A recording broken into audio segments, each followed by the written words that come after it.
Hey y'all, welcome back to the channel. Let's get into Eat with Q today. Let's go over to Nigeria and see what her and Mr. Film Nation have been up to. For those who may not know, Eat with Q is pregnant. She should be expecting her baby, I guess, in a couple of months. She's in her last trimester. So anyway, on my last video, I mentioned about Q basically implying that she wanted to keep her pregnancy private. She didn't really want to hear other people's comments, that people say silly things in the comment section, and that she was going to be blocking people. Now listen, she chose to come out here and share her pregnancy with people, share content and stuff, doing all of these different series about what the baby will and won't do and different traditions that they may do in Nigeria that she's not going to do with her baby, different traditions that we do here in America that she may or may not do. So she's went on this whole series, but I just thought that was kind of strange content to put out for your first baby. Like, girl, now I'm not saying she got to take us to the doctor with her, but you would think she would show an ultrasound picture. She would show our baby shopping. Like most people, I feel like would talk about things like, what color should I pick out for the baby? You know, I'm looking at different ideas and decor for the baby's room and stuff. What type of stroller should I get? What type of bed should I get? All of the things, you know, if I'm going to be breastfeeding or not. She isn't talking about any of that. You would even think as long as Q has been out here on this platform, I think 8 years now, 8 or 9 years, that she would even do some type of virtual baby shower. She's not doing any of that. And I just thought that the conversations that she's been having, these series about the do's and don'ts or how they will raise their baby, it's just kind of strange to me. Honey, stand up, do a 360. She didn't have a problem doing a 360 and showing us her new body, yada yada, but we can't see the baby bump, honey. But anyway, as I'm listening to them go through the questions, you know, she did some questions on a video. He would do some questions in regards to Nigeria on the next video. But it sounded like Q was being very passive aggressive and really trying to let him know, this is not what we're going to do. We're going to do this. My baby this, my baby that. And I don't know, it was just kind of strange. It's just giving force to me. And I've already stated previously that Q seems to pick up another persona anytime she goes back to Nigeria versus how she acts when she's over here in the United States. So that's a whole nother thing in itself.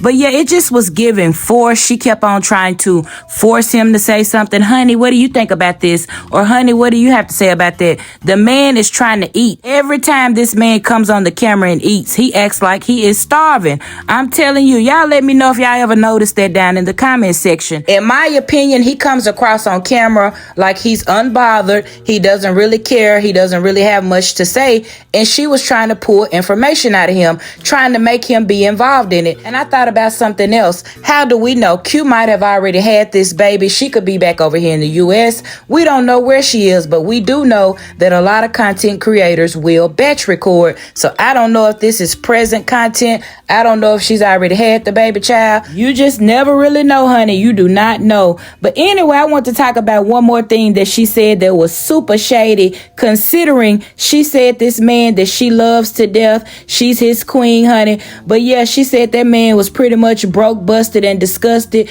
and he wasn't doing anything. He wasn't trying to bring a coin into the house. He was leaving her at home, going out with his friends, and I just do not believe that his behavior has changed. As a matter of fact, where exactly does he work? What does he do for a living? You would think you would hear her say stuff like, well, my husband's about to go to bed so he can get up for work in the morning, or my husband just walked in, he just got off work. You don't ever hear her talk about anything like that. Child, Q, don't let me find out you done flew back out to Nigeria to be a paymaster, honey. But anyway, something just ain't right. Y'all let me know what y'all think down in the comments. Bye, y'all. My husband is going to be leading today.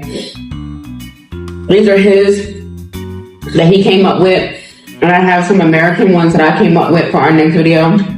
So he wrote his stuff down, and I'm just going to be responding to whatever he put on here. Is going to be leading today.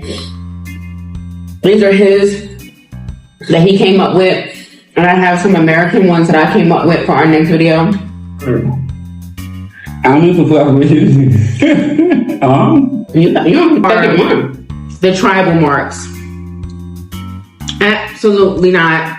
You don't have to be strict in this. And also, I want him to have his own identity. If he doesn't want to be a doctor, he doesn't have to be a doctor. If he doesn't want to be a lawyer or whatever, what does my child want to do? It's not my plans for my son is not what God has for him or what he's supposed to do in his life.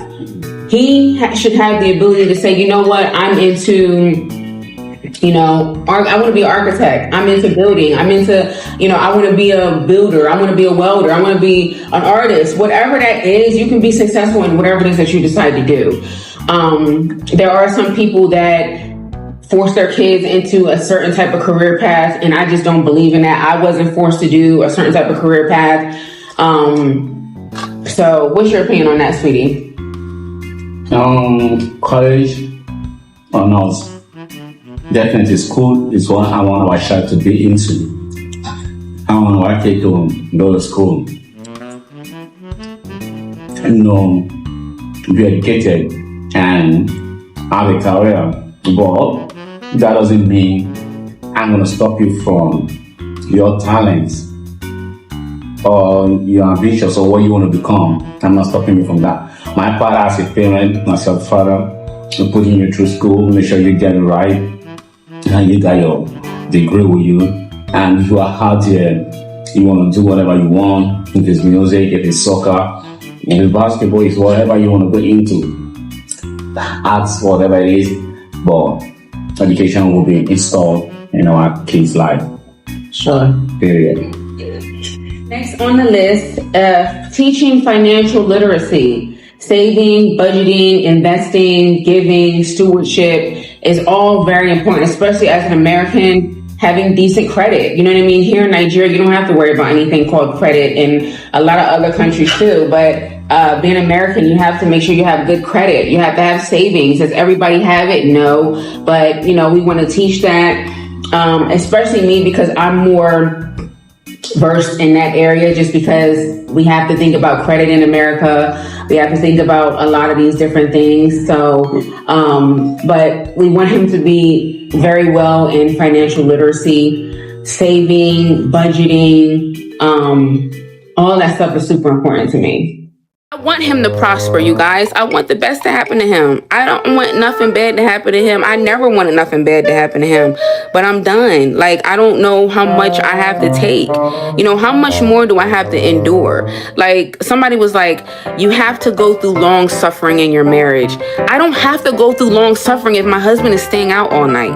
I don't have to go through long suffering if my husband is being reckless with money and finances. I don't have to stay with somebody that has really bad habits. I don't have to do that.